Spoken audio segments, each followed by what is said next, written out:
ونستغفره ونعوذ بالله من شرور أنفسنا وسيئات أعمالنا من يهده الله فلا مضل له ومن يضلل فلن تجد له وليا مرشدا أشهد أن لا إله إلا الله أشهد أن محمدا عبده ورسوله الذي لا نبي بعده.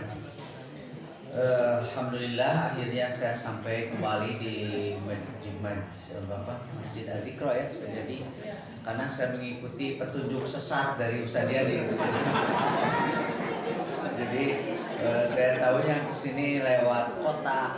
Jadi memang kalau memberikan jalan sesat jadi banyak yang sesat Ustaz Yadi. Saya mengikuti petunjuk sesat dari jadi saya jadi itu dol mudil jadi kemudian saya dijemput ya dijahit ya oleh Ustaz Selamat akhirnya sampai sini. Makanya harus hati-hati kalau mengikuti petunjuk sesat dari Ustaz Jadi. Baiklah bapak-bapak ibu-ibu, jadi saya sengaja mengubah tema ya. Karena ada satu bukan isu lagi nih ya, satu kebijakan dari Menteri Pendidikan dan Kebudayaan. Nah, ini kan masalah itu Menteri Pendidikan, yaitu peraturan Menteri Pendidikan nomor 30 ya, nomor 30 tahun 2021. Judulnya itu ini, tentang pencegahan dan penanganan kekerasan seksual di lingkungan perguruan tinggi. Nanti apa yang jadi masalahnya? Saya ingin memulai dulu ya dengan satu isyarat dari Rasulullah SAW. Beliau pernah mengatakan inna min asyratis sa'ah, sesungguhnya dari sekian isyarat ya, tanda-tanda kiamat ya, kiamat, yaitu yang antara lain adalah ayun haruz zina, ketika perzinahan sudah terbuka, sudah dohir. Nah, sementara Al-Quran itu dengan sangat jelas ya, Allah Subhanahu Wa Taala itu memberikan satu arahan yang preventif untuk pencegahan, wala taqrabuz zina. Jadi karena perzinahan itu sangat berbahaya sekali untuk kelangsungan ya kehidupan masyarakat yang beradab. Nah, apabila sudah terbuka, maka kata Rasulullah itu adalah salah satu indikator kuat ya bahwa kiamat itu sudah dekat ya. Dalam artian kiamat itu sebagai sebuah kehancuran yang akan dimulai oleh kehancuran moral, dan perzinahan adalah pintu dari kehancuran moral tersebut. Nah, bapak-bapak, ibu-ibu, jadi di Indonesia ini ya, 3 tahun yang lalu itu ada satu rancangan undang-undang ya, yang diajukan, namanya rancangan undang-undang pencegahan kekerasan seksual, suka disingkat PKS, tapi PKS keberatan ya, kekerasan seksual itu ditolak itu. Kenapa ditolak? Karena definisi pengertian dari kekerasan seksualnya itulah yang bermasalah, yang nanti akan saya jelaskan, yaitu pada frase ya bahwa ada kekerasan seksual itu menjadi bukan lagi kekerasan seksual apabila ada persetujuan dari korban, itu kata sexual consent ya. Jadi ibu-ibu bapak-bapak ya, sekarang kan jadi wacana tuh sexual consent. Saya sendiri adalah bagian dari apa disebut dengan Koalisi Nasional Ketahanan Keluarga. Nah, saya gabung di situ. Ini dipimpin oleh guru besar IPB, beliau di sini di Bogor ya. Beliau bibit-bibitnya sih dari Pangalengan, dan di sini itu Profesor Sunarti. Ya, beliau di guru besar IPB, guru besar ketahanan keluarga. Ya, saya gabung dengan beliau dan banyak juga guru besar IPB lainnya. Itu ditolak. Nah, kemudian sekarang diajukan lagi itu di DPR. Dan muncul lagi kontroversi. Tadi yang soal sexual consent itu. Nah, tiba-tiba pada tahun ini Kayaknya ini seperti jalan belakang menteri ini mengeluarkan itu Permendikbud nomor 30 tahun 2021 soal pencegahan kekerasan seksual. Nah, apa yang jadi yang kemudian memicu kontroversi? Yang pertama kali menolak itu adalah Muhammadiyah. Ya, Muhammadiyah itu pertama kali menolak. Kemudian diikuti secara lisan Nahdlatul Ulama juga. Kemudian kemarin ada Istimewa Ulama ya juga menolak gitu.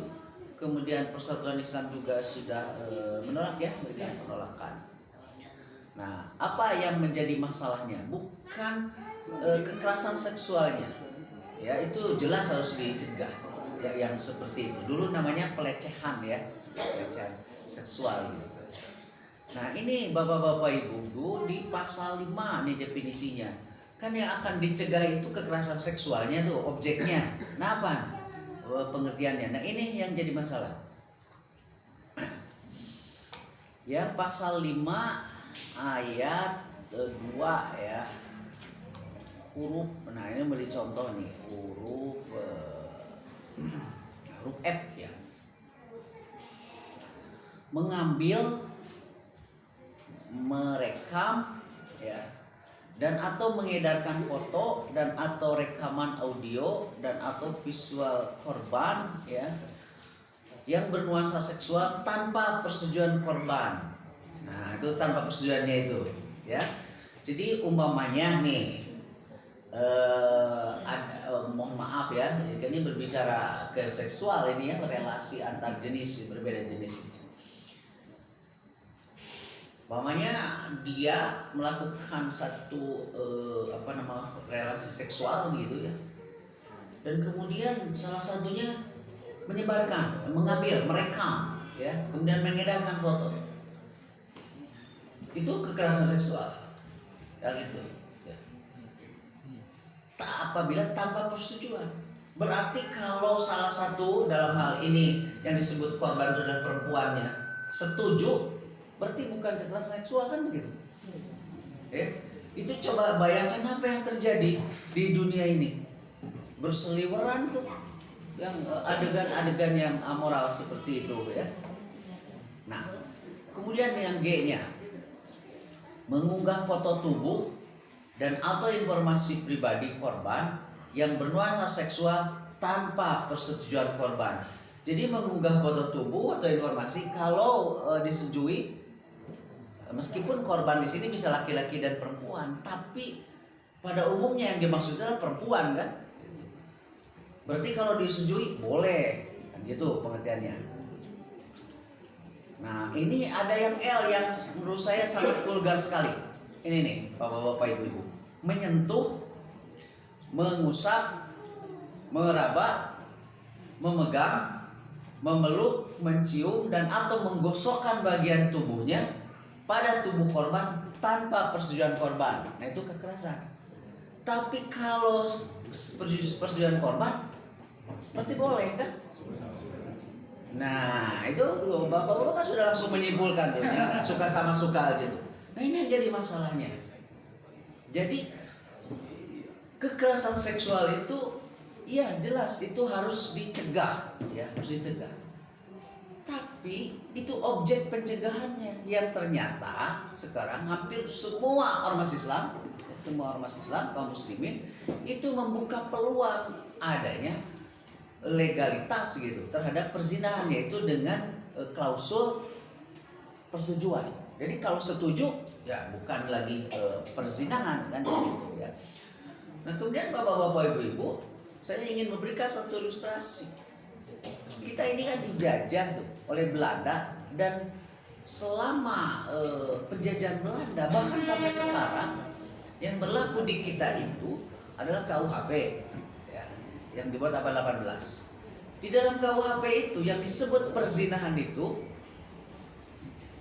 hanya apabila dilakukan oleh pasangan yang sudah nikah. Jadi kalau pasangan sudah nikah, dia berhubungan dengan di luar pasangannya, itu zina.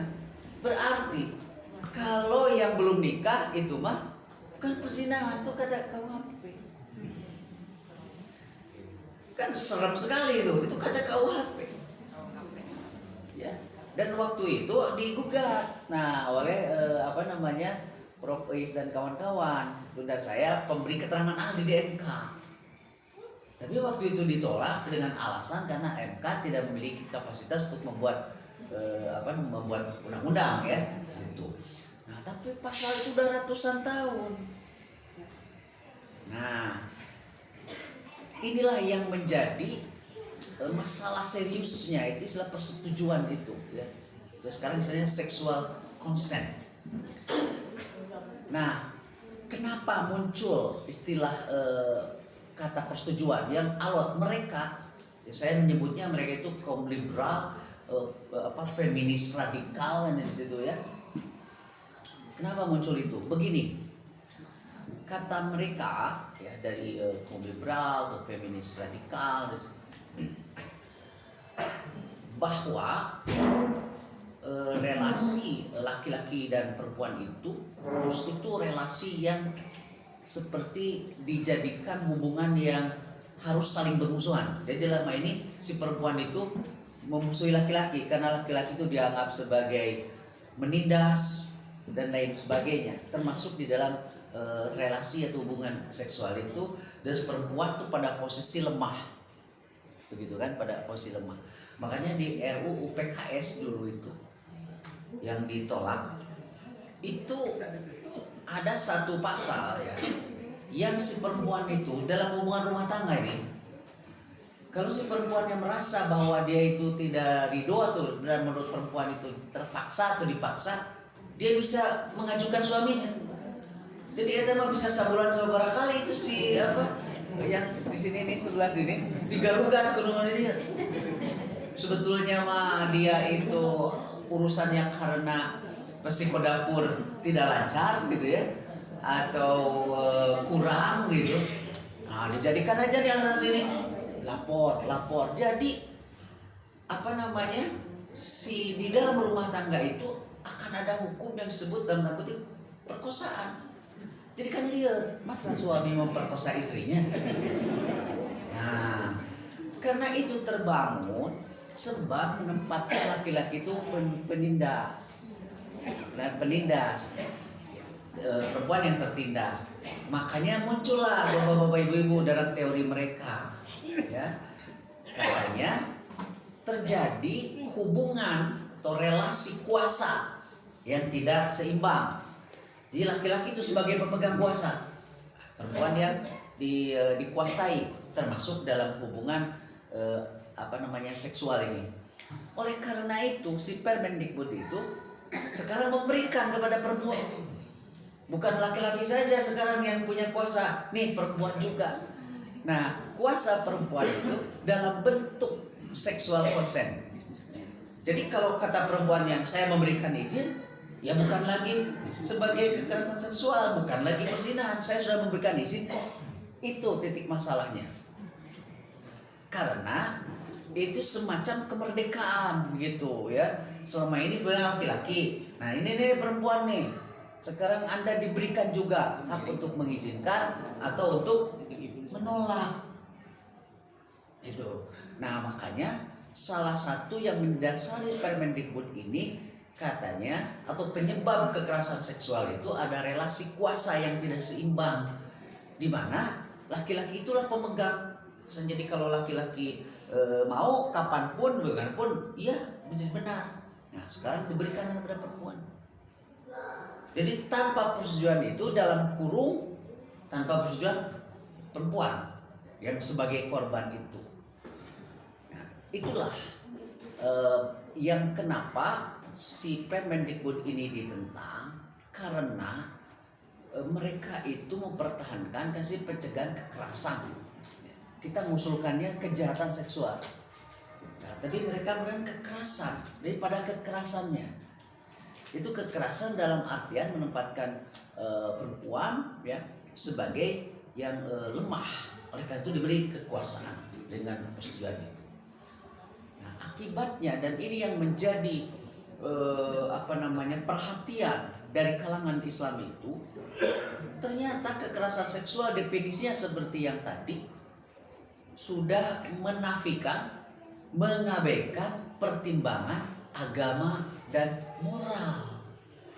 Jadi dia disebut kekerasan seksual itu bukan karena bertentangan dengan agama, akan tapi karena tidak disetujui oleh korban, dalam hal ini perempuan. Itu. Nah, jadi yang menjadi masalahnya mengabaikan pertimbangan agama. Padahal di dalam pertimbangan agama yang menjadikan itu sebagai hubungan yang sah itu bukan persetujuan perempuan, akan tetapi akad, kan? Itu. Nah, tapi kalau ini mah meskipun tidak ada pernikahan, kalau dia setuju, maka bukan kekerasan lagi, berarti dibolehkan. Coba ini kan menurut saya mengerikan, yang pasal 5 ayat 2 huruf L itu. Menyentuh, mengusap, meraba, memegang, memeluk, mencium dan atau menggosokkan bagian tubuhnya pada tubuh korban tanpa persetujuan korban. Berarti kalau korbannya setuju, gitu. Nah, semalam ini menarik, kan saya diskusi dengan kelompok mahasiswa dari Undip lewat Zoom. Ada yang mempertahankan. Terus saya berikan contoh ini. Dia menjelaskan begini. Itu kan masalah ini, Bro, katanya masalah pribadi, gitu. Soal relasi seksual itu. Jadi kalau katanya saya berduaan dengan perempuan, terus Anda meraba, memegang itu, dan si pasangan Anda setuju meskipun belum nikah, itu bukan kekerasan. Ya bukan. Dan negara tidak boleh ikut campur tangan. Ini urusan pribadi. Itulah kesananya, kan? Jadi diketahui. Itu yang menjadi keberatan. Ini kan pintu masuk untuk yang disebut dengan legalisasi perzinahan itu. Ini pintu masuknya. Karena pertimbangan agama, pertimbangan moral, kita punya ideologi Pancasila yang berketuhanan diabaikan. Ini contoh dari yang semalam diskusi itu. Ya katanya kita berduaan, meraba, memegang dan lain sebagainya. Kalau perempuannya setuju, negara tidak boleh masuk karena itu sudah kami sama-sama setuju. Bahasa itu sama-sama suka itu. Nah, terus saya tanya begini, bagaimana nih? Pada saat itu hari ini setuju mamanya. Seminggu kemudian si perempuannya itu merasa terlecehkan dan sebagainya. Terus dia lapor. Sekarang mah gak setuju gitu, gak setuju, melaporkan. Seminggu yang lalu dia itu meraba, memegang dan lain sebagainya. Gimana alat buktinya? Nah, pada diskusi di ISMI Jawa Barat, situ ada penyidik dari Polda yang mengatakan, Pak, bingung saya nanti kalau si Permendikbud ini diberlakukan, mana buktinya gitu? Apakah persetujuan itu tertulis, ya? Atau kalau lisan itu direkam atau bagaimana? Ya, terus seperti yang tadi itu, seminggu yang lalu si perempuannya setuju, tapi seminggu kemudian menurut perempuan itu kurang ajar tuh laki-laki gitu, ya. Momennya dia punya lagi pacar yang lain, katakan begitu. Sekarang dia lapor, saya agak setuju tuh seminggu yang lalu dia gitu. Kata laki-lakinya, dulu kan kamu setuju. Nah, jadi ini akibatnya karena yang menjadi ruh dari Permendikbud ini adalah persetujuan, bukan ukuran moral. Jadi si Permendikbud ini mengambil alih, bahkan menempatkan pada tempat di bawah pertimbangan agama dan moral itu, kemudian diambil alih menjadi persetujuan. Jadi benar dan tidaknya tergantung persetujuan. Ketika setuju benar, meskipun menurut agama itu salah. Ini yang berbahaya di ini di Permendikbud ini, bapak-bapak. Ngeri sekarang. Kalau di kampus sudah begini, ya. Makanya banyak tuh penentangan sekarang. Bayangkan, ormas besar itu sudah menentang, ya. Tapi si menterinya nggak tahu ya sekarang mau bagaimana untuk menghadapi tentangan seperti ini. Berbahaya untuk ke depannya. Ya. Clear sekali. Nah, ini saya kasih lagi contoh yang M. Ya. membuka pakaian korban tanpa persetujuan. Berarti lamun korbannya setuju, dibuka pakaiannya juga boleh, bukan kekerasan.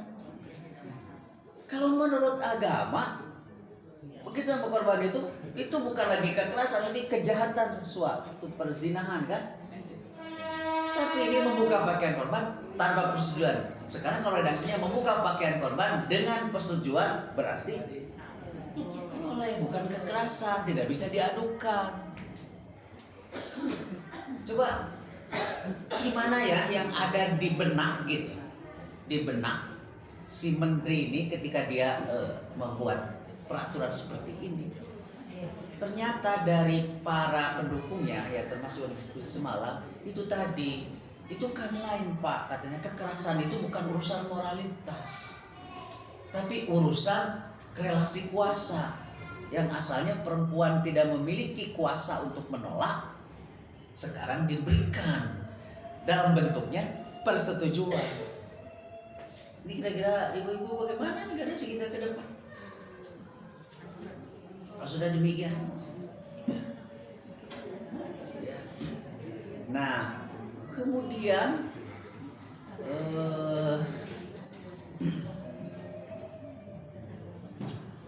ini ada lagi di A ya, yang disinyalir si pengertian kekerasan seksual ini memberikan pengakuan terhadap LGBT. Dulu mah LGBT banci ya, banci, wanu gitu ya, wanu, terus apa lagi? Bencong, waria, gitu. Homreng juga ada disebut homreng ya, homreng. Tapi sekarang namanya jadi LGBT. Berarti ada 4 ya, lesbian, guys, kemudian apalagi biseksual, transgender. Inti nama itu ya, kalau dalam bahasa namanya hunsa.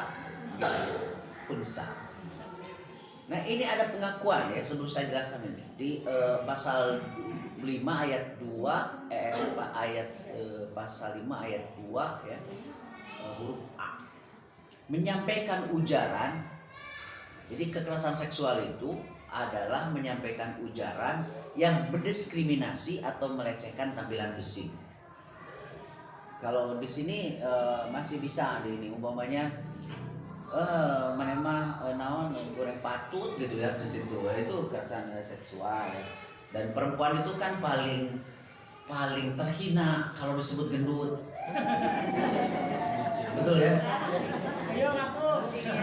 Saya mah gak ngasih contoh yang lain. Untuk isi saya aja, saya gak pernah menyebut isi saya itu gendut apalagi gemrot, enggak.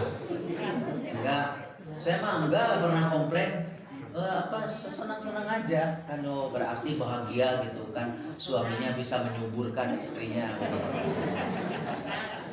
Makanya katanya orang Arab itu justru kalau sudah menikah itu harus gendut. Kalau nggak gendut berarti menderita. Jadi nggak suka langsing-langsing. Tapi orang Arab menyebutnya itu bukan gendut, laham kathir, yang banyak dagingnya. Nah gitu ya, banyak daging itu laham kathir. Misi saya tuh enggak tiba-tiba, waduh musibah katanya. Kenapa? Dia ketemu sama temannya. Katanya, Bun ini menuju hamil. Oh dia takut. Jadi sejak saat itu sampai sekarang gak makan nasi. Saya sebagai suaminya gak pernah komplain, biasa-biasa aja, bagus-bagus aja gitu ya. Nah, tapi suami itu terasa dunia runtuh ya kalau di situ. Udah gendut. Itu body shaming gitu ya. Penghinaan ya, mempermalukan tubuh gitu. Kan eta meni asa jantan hidung gitu kan, itu juga perempuan. Tapi kalau disebut asa jantan bodas, senang kan ibu. Tapi kalau orang Barat justru mereka datang ke sini ingin mencoklatkan tubuh. Ya. Jadi kulit ibu-ibu di sini kan, di sini nggak ada yang putih nih, coklat-coklat aja. Nah ini yang disukai oleh orang Barat itu, orang yang bobodasan. Makanya yang ada di kita obatnya pemutih ya, nggak ada kan penghitam.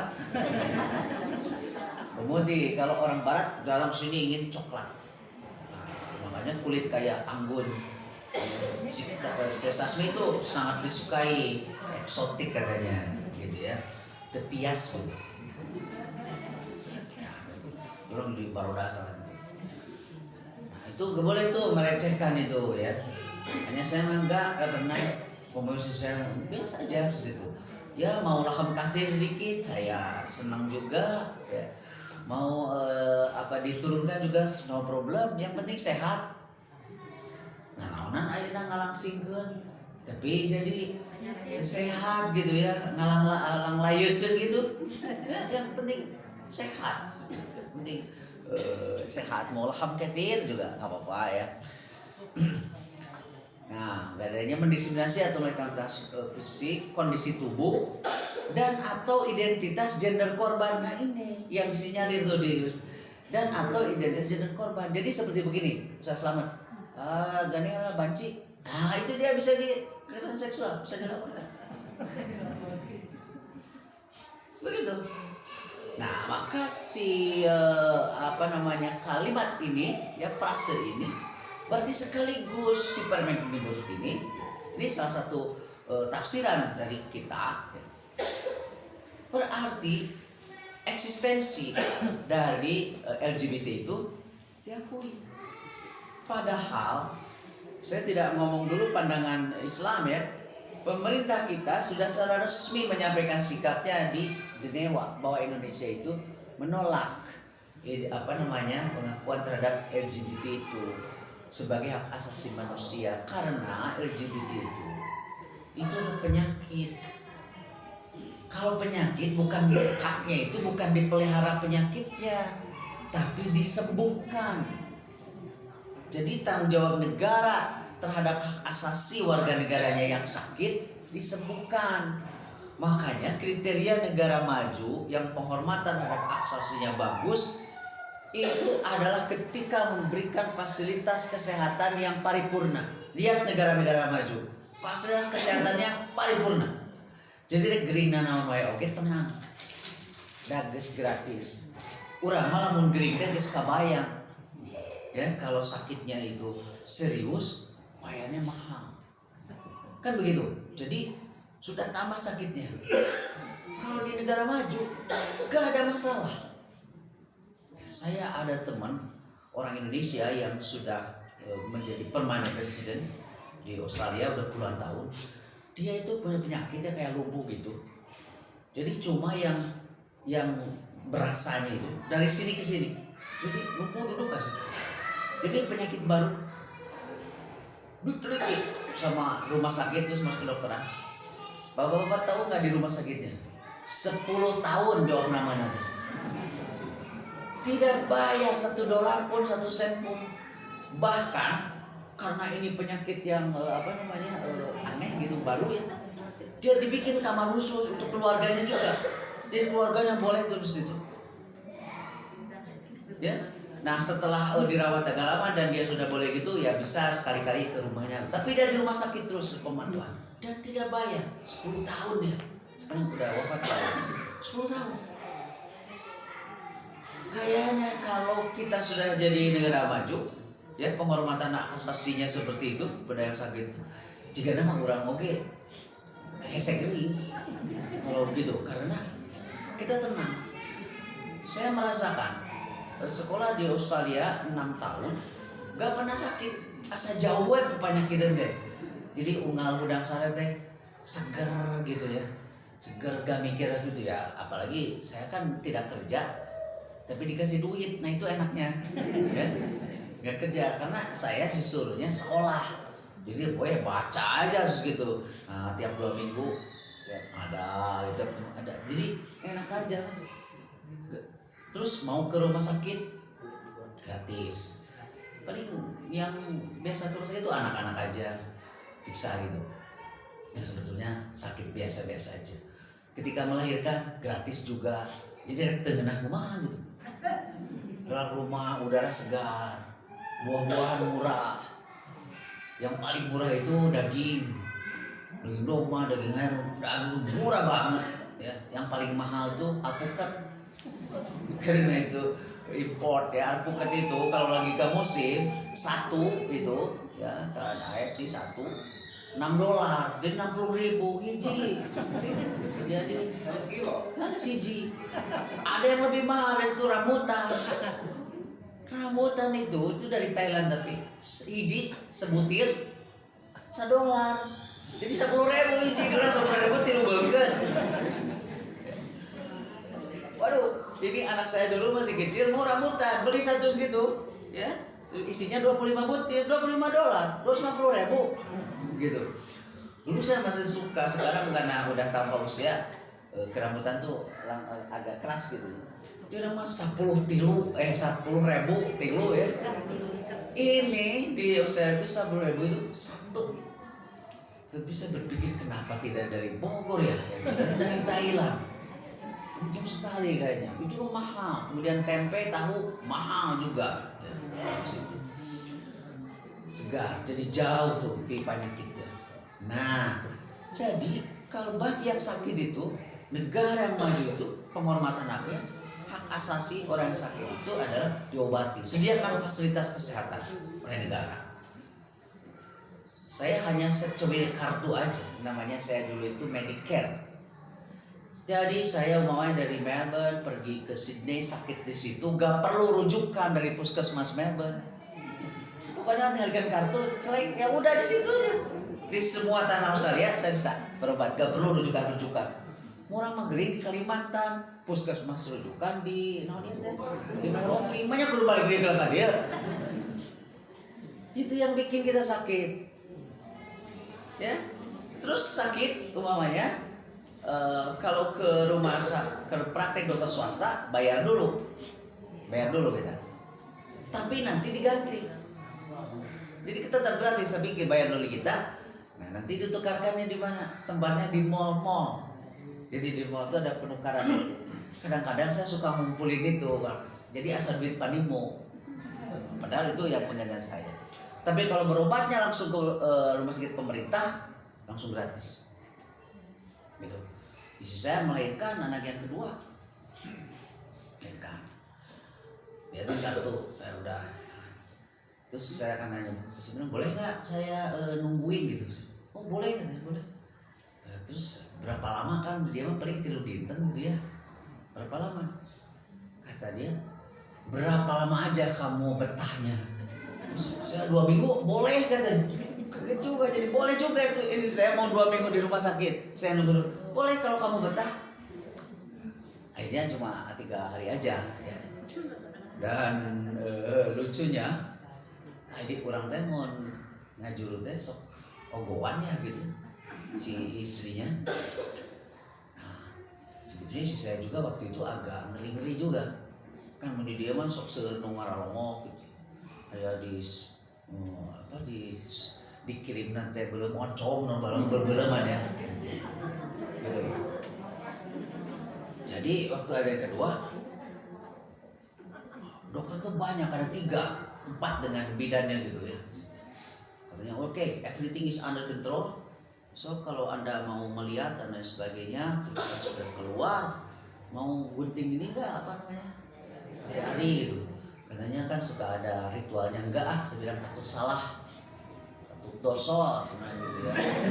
Mereka gak tahu sebenarnya dosa, gak tahu pokoknya kalau di desa takut dosa gitu ya namanya. So anak saya pegang sama bapaknya. Udah sejam 2 jam pegang. Terus saya tanya gitunya, ini kapan dimandiinnya? Nanti aja kalau ibunya sudah bisa bangun gitu. Nah jadi 3 jam kemudian istri saya kata dokter coba duduk. Saya duduk coba berdiri, coba jalan, bisa aja jalan, coba jalan ke kamar mandi, jalan, ya udah mandi begitu. Jadi anak saya yang lahir itu kan anak yang kedua, baru dimandikannya besoknya sama istri saya itu, baru besoknya. Dan hari ketiga pulang bawa si bayinya itu di kayak keranjang gitu, keranjang dijing-jing gitu. Hari ke-5 atau mungkin seminggu lah setelah itu istri saya udah kuliah lagi. Jadi cepat sekali. recovery-nya ya. Mungkin di orang lihatnya keuangan nanti kan ini serba sendiri. Gitu. Nah itu bapak-bapak di negara-negara maju, itulah hak asasi. Nah LGBT itu penyakit, harus disembuhkan. Nah ada salah satu dokter ya yang ada di Koalisi Nasional Ketahanan Keluarga, yang dia khusus untuk pasien-pasien itu. Mereka itu ingin sembuh, bukan ingin diakui. Nah dan ternyata ya, bapak-bapak ibu sekarang itu kan ada gerakan global yang memaksa agar itu diakui, itu eksistensinya. Jadi mungkin nanti jenis kelamin itu ada 3, laki-laki, perempuan, dan yang lainnya. Itu sekarang. Dan yang lainnya. Saya mau berikan contoh. Ternyata ini bukan hak asasi universal. Saya ambil contoh di Austria. Di Austria ada, saya tidak menyebut pasangan karena duanya laki-laki. Ada yang satu pasangan, bukan pasangan ya.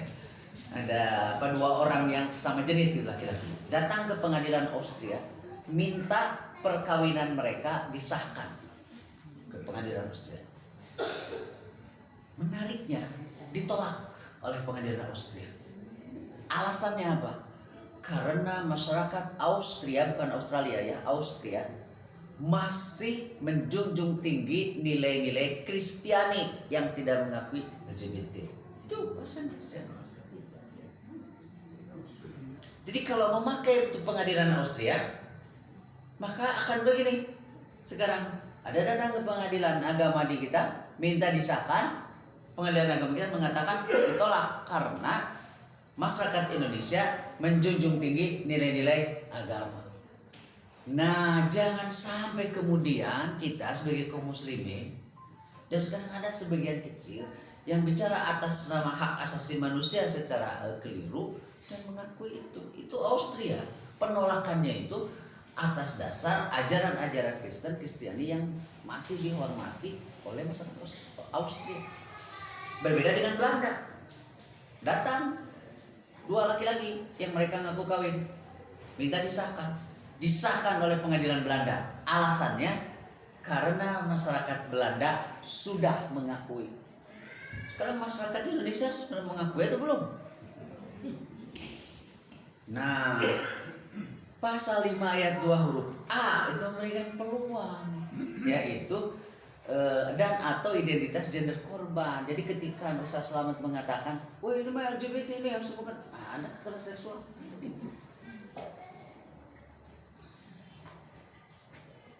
Enak kan di orang aneh-aneh wae.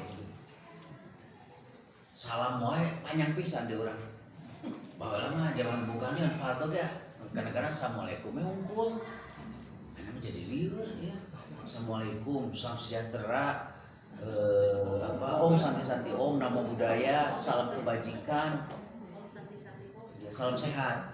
Kata Babe Ridwan Said itu, bingung gue gimana jawabnya ya. Kan 5 itu ya. Kalau assalamualaikum, waalaikumsalam kan. Tapi ini assalamualaikum warahmatullahi wabarakatuh, om santi-santi om, namo buddhaya itu satu kesatuan. Ya, namo buddhaya, salam kebajikan, salam sehat. Kata Babe Ridwan, gue mau mesti jawab gimana tuh salam ya?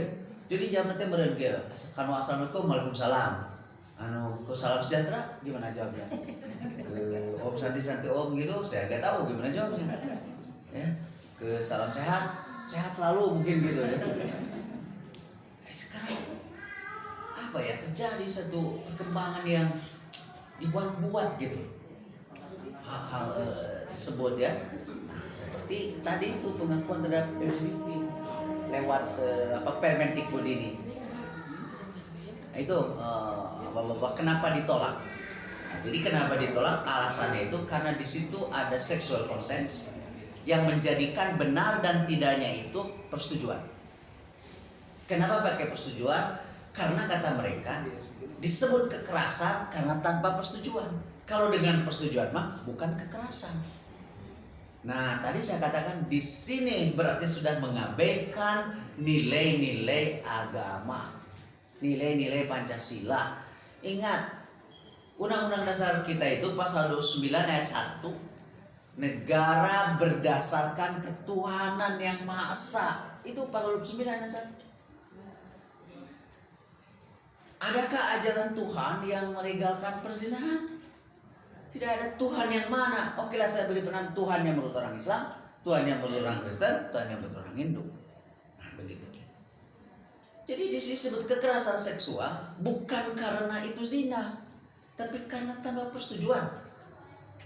Jadi kalau dia menyetujui bukan kekerasan, artinya kesepakatan. Kan begitu. Tanpa persetujuan kekerasan, dengan persetujuan menjadi kesepakatan. Kesepakatan apa? Kesepakatan untuk berbuat zina, kan jadi begitu. Contohnya yang tadi tuh, yang semalam diskusi yang ya kalau saya katanya bro di kamar dengan perempuan, saya memegang, raban sebagainya, dan dia memberikan persetujuan. Ya bukan kekerasan seksual, dan negara tidak boleh masuk karena itu urusan pribadi. Inilah bahaya kan? Menurut bapak ibu ini berbahaya tidak? Sangat berbahaya. Jadi nanti kalau ada hamil di luar nikah, dengan gampang kan mengatakan, dulu kan dia menyetujui. Kan jadi begitu. Ya. Jadi ini sinyalemen Rasulullah SAW, peringatan Rasulullah SAW, bahwa salah satu indikator ya dari kita menyebut akhir zaman atau kehancuran, kan kiamat itu kehancuran. Berarti kehancuran moral adalah ayun harus zina. Ketika perzinahan itu sudah terbuka, dibukakan peluang, bahkan menjadi dilindungi. Kalau menurut saya ada hal yang seperti ini. Nah, jadi ini sangat kontroversial sekali. Makanya penolakannya sudah sangat jelas. Jadi kepada bapak-bapak ibu-ibu saya memberikan informasi ini ya, agar menjadi perhatian kita, untuk generasi kita. Jadi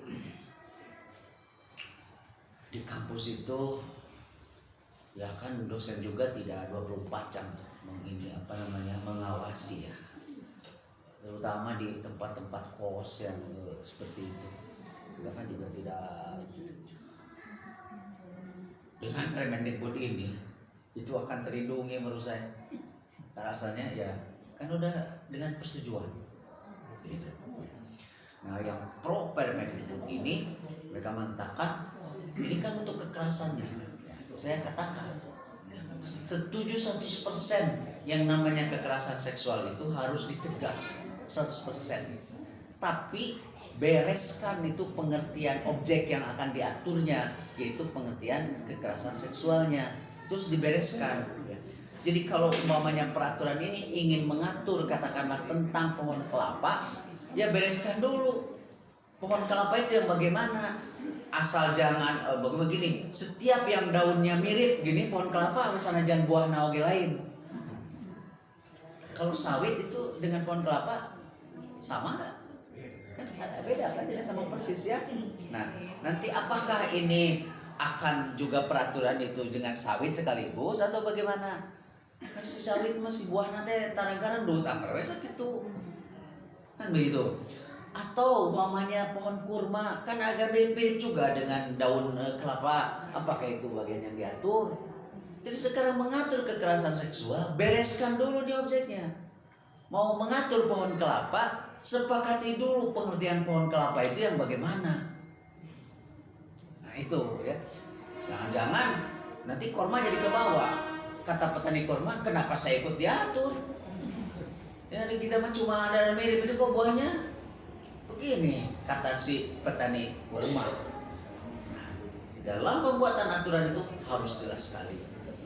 Nah, bapak-bapak, ibu-ibu, kita harus sangat waspada sekali ya dengan perkembangan yang sekarang soal moralitas itu. Nah, inilah yang oleh para pakar, ini bagian sekarang dari kampanye dunia ya, yang mereka sebut sebagai comprehensive sexual education. Itu Yang intinya adalah saat itu soal bahwa hubungan seksual itu didasarkan kepada persetujuan, bukan kepada ukuran agama dan nilai-nilai moral. Setuju berarti benar, tanpa persetujuan barulah itu namanya juga kekerasan. Nah, makanya dari umat Islam pada khususnya mengusulkan agar mengubah terminologi kekerasan seksual menjadi kejahatan seksual, supaya ini untuk menghilangkan tafsir adanya legalisasi perzinahan. Karena kalau digunakan istilah kekerasan seksual yang menjadi ukurannya persetujuan, ya disebut kekerasan tanpa persetujuan. Kalau persetujuan bukan kekerasan. Tapi kalau kejahatan seksual mau ada persetujuan, mau tidak ada persetujuan, kalau itu tidak lewat pernikahan, itu adalah perzinahan, kan begitu. Nah, ini mau diubah jadi persetujuan. Menurut saya gak terbayang ke depan bagaimana martabat khususnya perempuan. Alih-alih mau dijaga, bahkan direndahkan. Jadi tidak boleh untuk mencegah satu kejahatan tapi menghasilkan kejahatan baru, bahkan lebih dahsyat dari kejahatan yang akan ditutup. Nah, ini jadi dari gerakan global Comprehensive Sexual Education. Bapak-bapak, ibu-ibu beberapa waktu lalu mendengarkan gerakan child free. Jadi sekarang gerakan untuk tidak punya anak, kan gitu ya. Ini kalau di dalam Islam itu ya, dari 5 pilar maqasidus syariah itu ada satu, yaitu hifdzun nasl. Jadi tujuan dari semua ketentuan Allah Subhanahu wa taala adalah menjaga keturunan, an-nasl, hifdzun nasl, menjaga keturunan. Sekarang gerakannya child free. Si orang LGBT dengan enteng mengatakan begini. Saya ingat tuh dalam beberapa dialog di TV-TV kita juga termasuk. Ya gampang aja katanya kalau soal anak, kan kita bisa ngangkat. Jadi sangeunana we batur dititanyain budak terus ngangkat gitu. Gimana ya yang ada di pikirannya itu? Nah, sementara salah satu dari maqasid syariah itu ya, penetapan hukum-hukum Allah Subhanahu wa taala antara lain adalah hifdzun nasl, untuk menjaga keberlangsungan generasi kita. Nah, ini tolong ya, alhamdulillah juga banyak yang muda-muda di sini hadir, yang harus mewaspadai dan kita membendung ya gerakan seperti ini ya, yang mengabaikan, menafikan ukuran-ukuran nilai agama dan moralitas dan menggantinya dengan konsen, dengan persetujuan. Ini sangat berbahaya sekali. Itulah bapak-bapak, ibu-ibu, salah satu, ini bukan sekarang kan banyak studi kita, salah satu yang menghangatkan ya, dunia perpolitikan di kita ya, dan kita tunggu kemungkinannya si Permendikbud ini akan terus jalan gitu, istilahnya norek, kalau bahasa itu norek ya. Yang kedua mungkin akan mengubahnya. Kalau itu yang kedua dilaksanakan berarti mereka mendengar, karena dari kalangan Islam permintaannya cabut Permendikbud ini, minimal hilangkan frase persetujuannya, hilangkan. Jadi kalau dihilangkan, mereka keberatannya kalau gitu gak ada dong kekerasannya. Iya, tidak ada, akan tapi tercakup pada kejahatan seksual. Jadi mereka itu intinya adalah ingin sesuatu itu harus dicegah, diberi sanksi karena tidak persetujuannya itu. Nah, sementara kita umat Islam bukan pada di situ. Dia dicegah bahkan diberi sanksi itu karena perzinahannya itu. Nah, bagi mereka disebut zina dalam konteks satuju. Ada satuju mah bukan zina. Itu di KUHP zina itu hanya bagi yang sudah nikah. Kalau yang belum nikah mah bukan zina. Apa namanya kali? Test driver apa gitu ya? Test drive gitu. Test drive gitu. Itu kan bagi sudah nikah, itu di KUHP. Di Belanda. Karena kan Mungkin bapak-bapak, ibu-ibu mendengarkan dulu istilah samenleven ya, itu kan bahasa Belanda. Samen tuh bersama, leven itu hidup, samenleven. Makanya dulu kita kalau habis ujian, ulangan, samenan. Jadi teh bebarengan ya, bebarengan datang, bebarengan bahasa Belanda ya teh dari Sunda. Iya, bahasa Belanda. Kan bebarengan nih malah orang. Ya. Makan bareng, mere paisau ka guru kan gitu. Ya bisa bakakak ring ayam, tapi bahala mah hese teh. Ya. Seingat juga saya balik mawa teh dadar no. Iya dulu tuh. Bahkan ada juga teman saya nyanak nanti dage galendo. Sih mungkin anak sekarang nggak tahu tuh ya. Tapi enak dage galendo itu di nama di sereh ya, segar gitu. Meskipun tampilannya yang bikin kita agak ini ide kan, tiga jilatnya kucing gitu. Ada yang di bawahnya yang kurang mampu nggak bisa. Galeno dulu nggak gampang juga. Kalau sekarang galeno banyak di Ciamis, salah satu kuliner gitu ya. Kalau dulu mah kudu ngeletik, makanya dagingnya daging hampas. Dulu itu hampas apa daging gitu dimakan gitu ya, enak dengan nasi dicampur gitu. Tapi jarang dijeleman baheula mah si barudak dahar jeung dage teh aya nama kumaki. Terus dahana minum susu, sereal, McDonald segala rupa. Tapi gitu-gitu aja gitu. Kalau dulu mah tuh kalau teh di parab dia gitu-gitu aja. Saya seingat saya dulu kalau mau SD itu main tuh goncong tak mau poin dan bosen tuh goncong.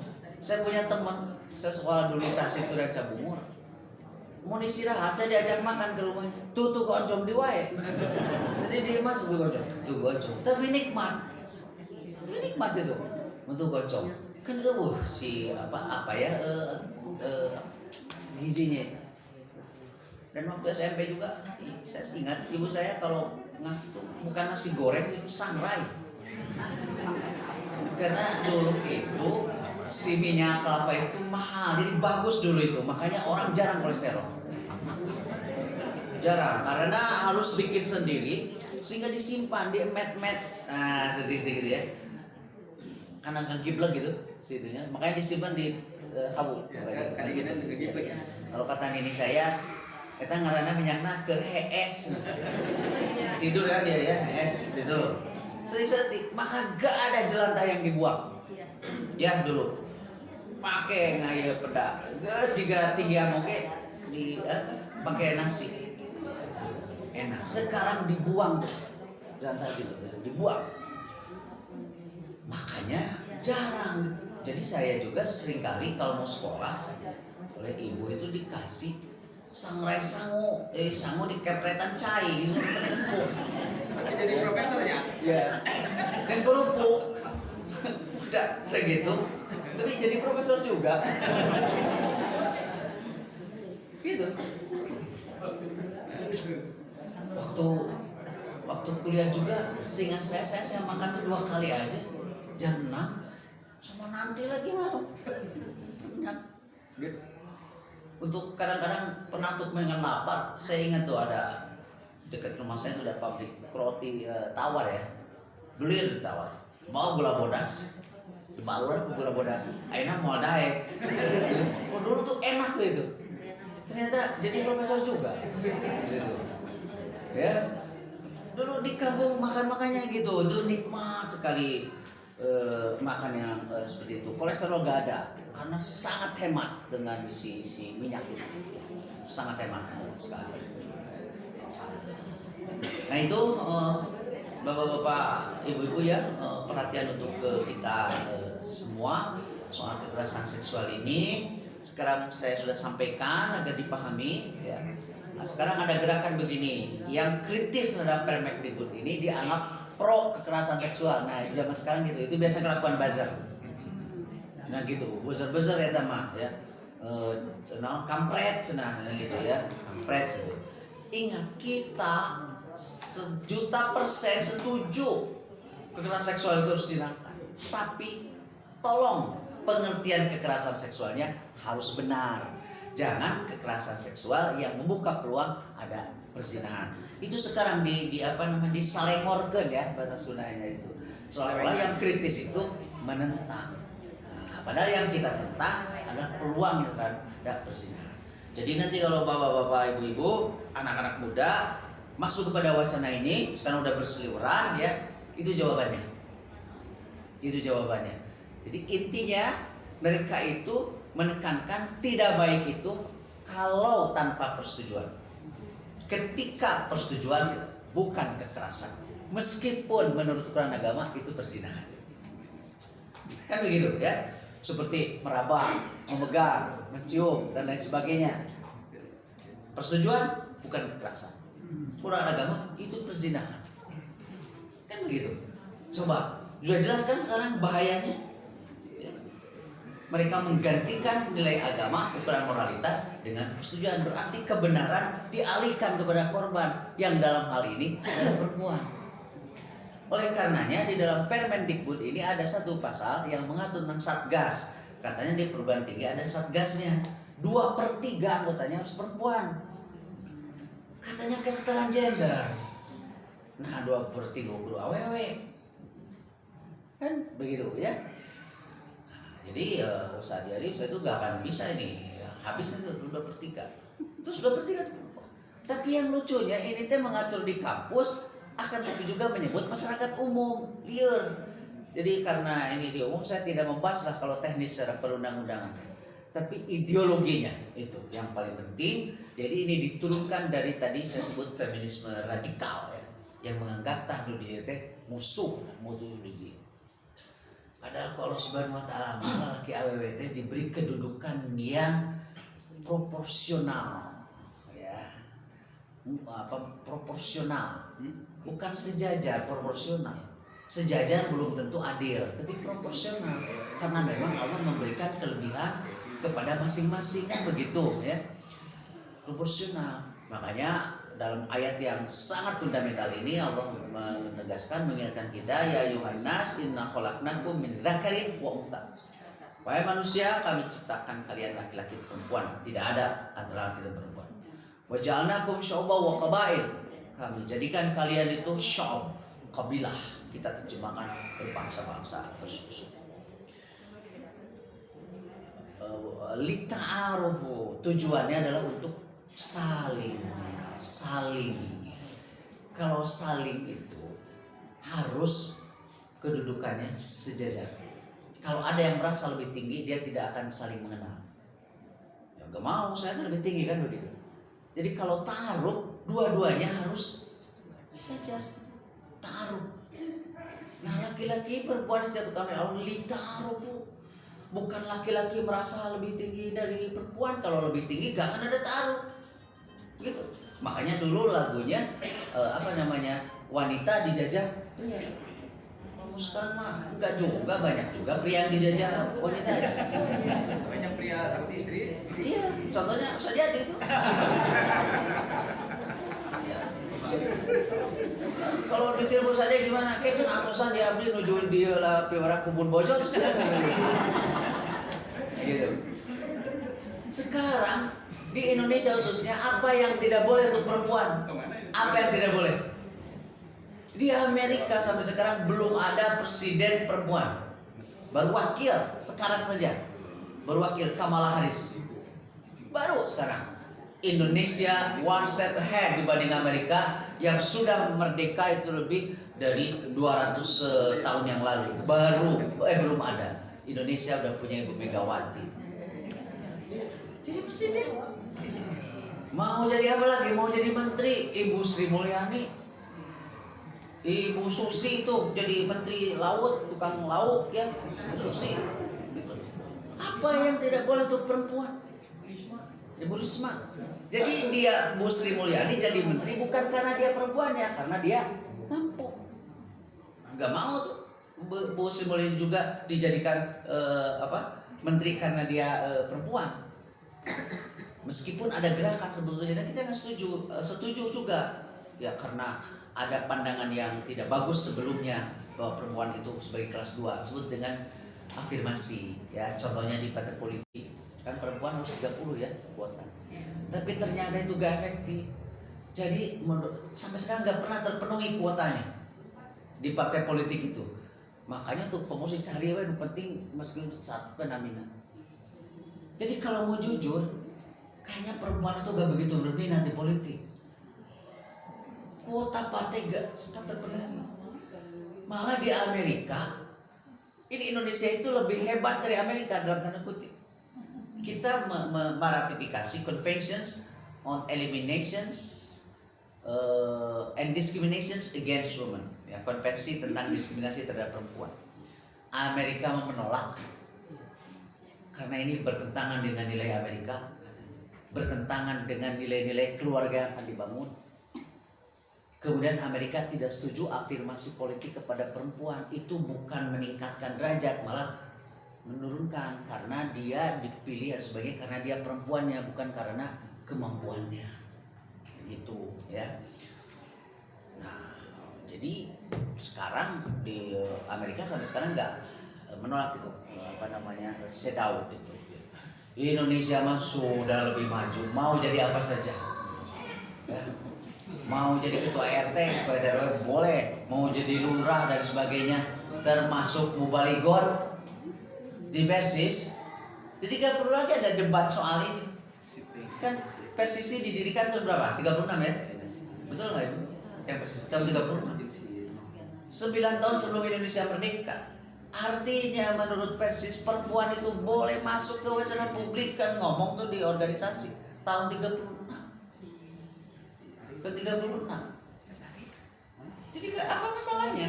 Kalau di Arab memang karena itu ada kultur, bukan ajaran Islam. Baru beberapa tahun ke belakang di Arab perempuan tuh boleh nyetir. Di Indonesia mah tomboro nyetir truk yang menang. Jadi kita ya.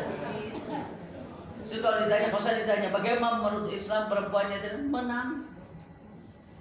Ya. Jadi pilot. Jadi jangan-jangan pas ibu-ibu bapak-bapak naik haji itu pilotnya perempuan.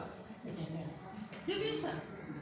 Malah saya lebih aman kalau pilotnya perempuan. Kan perempuan itu lebih hati-hati gitu kan.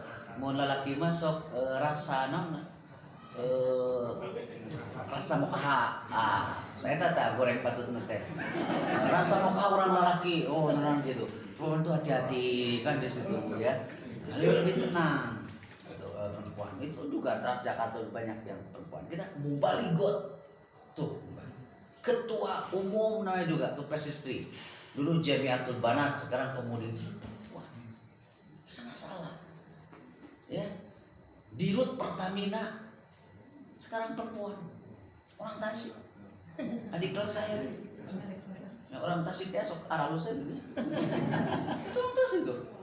Yang Bu siapa? Bu Nike Widiawati.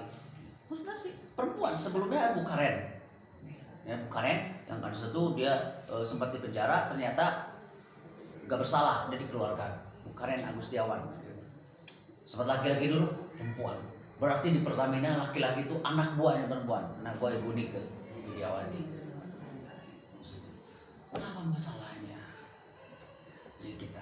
Nah, jadi Permendikbud ini menurut saya setback ini, bukan mengangkat derajat perempuan, merendahkan.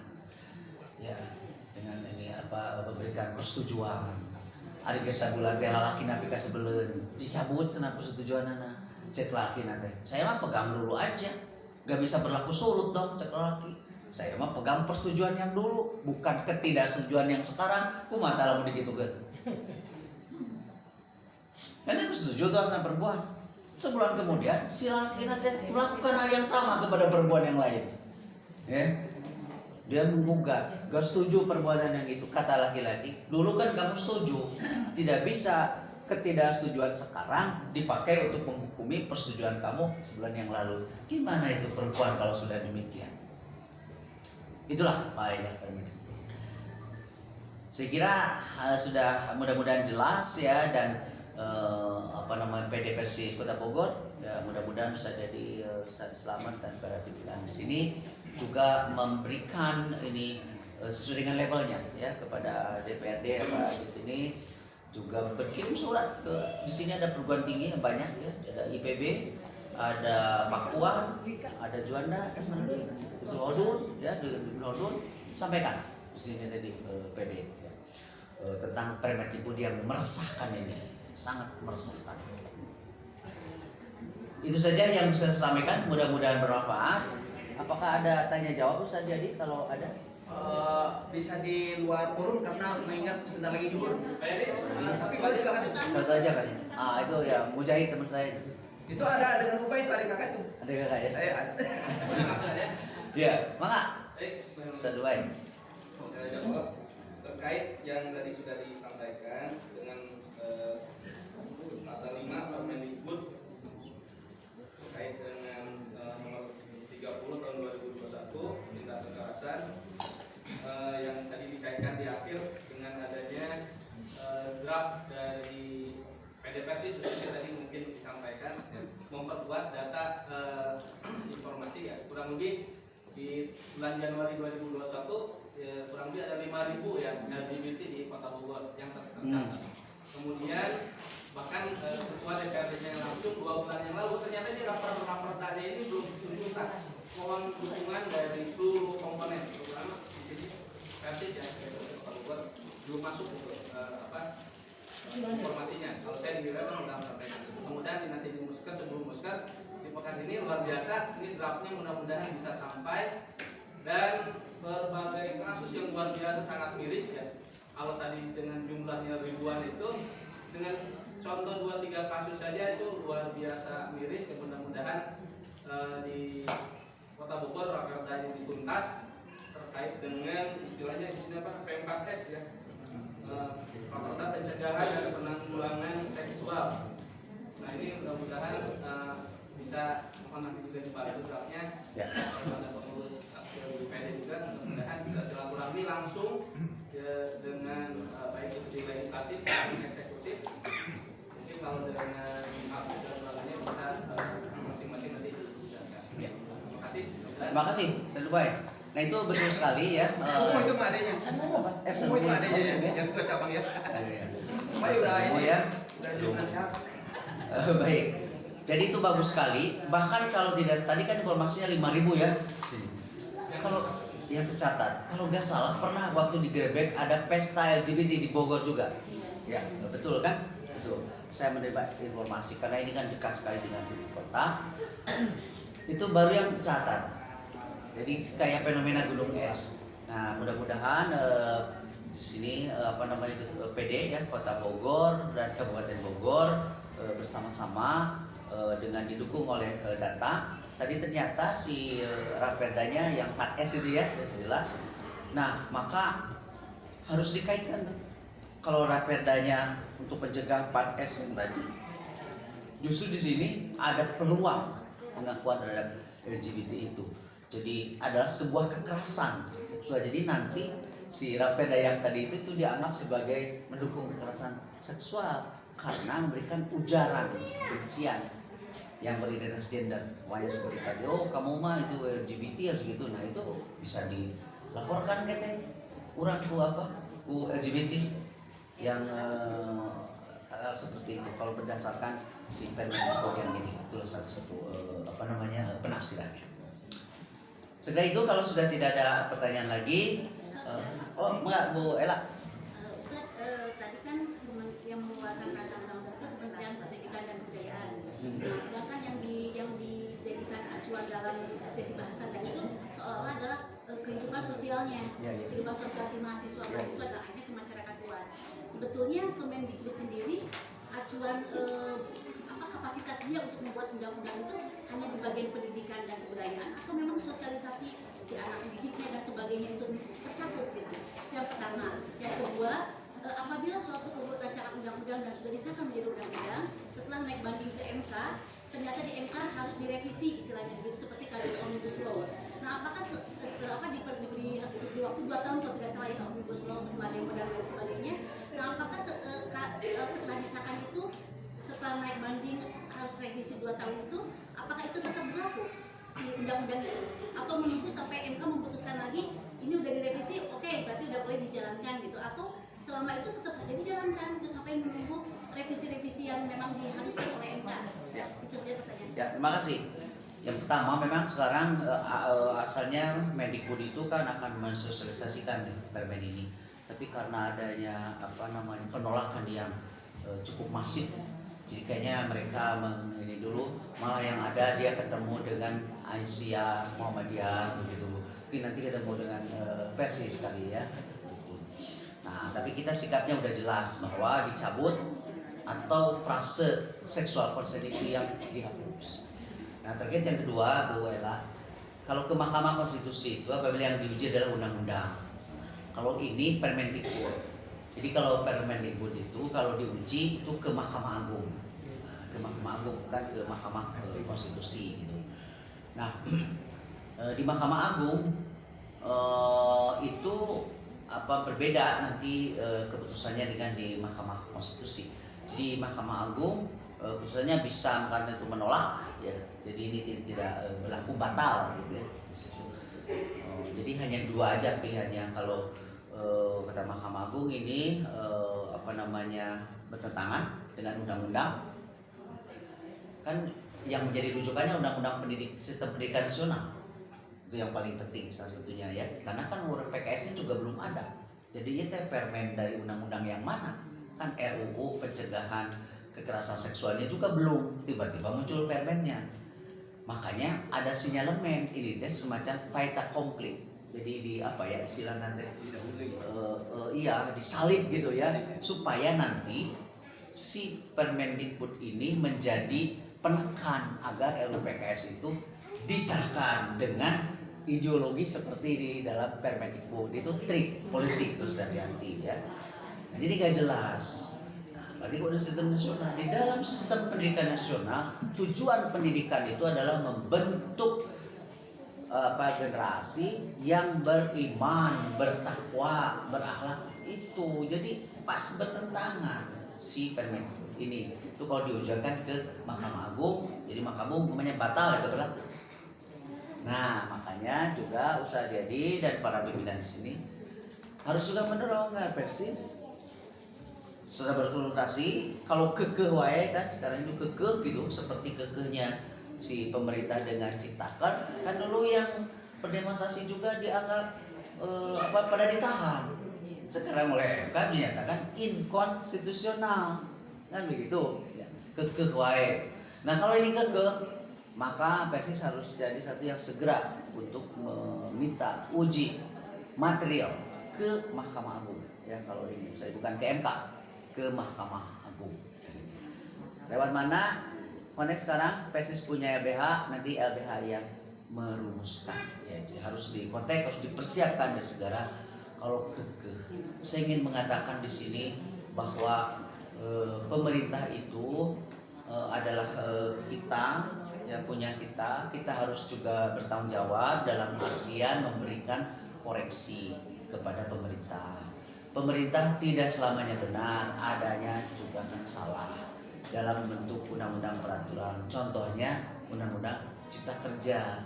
Nah, mereka benar ternyata kata hakim itu inkonstitusional. Jadi pemerintah juga siapapun nanti yang memerintah jangan selalu mengedepankan kalau ada yang mengkritik sebagai memusuhi. Justru tadi anu teh karunya masuk diantep we si gede berus. Nah sekarang kan setelah dinyatakan 3 berus gitu bagaimana? Jadi itu untuk yang Permendikbud ya, Ustaz Dedi, para pimpinan, ketua PC, ketua PD siapkan dengan LBH untuk mempersiapkan kalau ini kekeh kita ajukan ke Mahkamah Agung. Terima kasih. Assalamualaikum warahmatullahi wabarakatuh.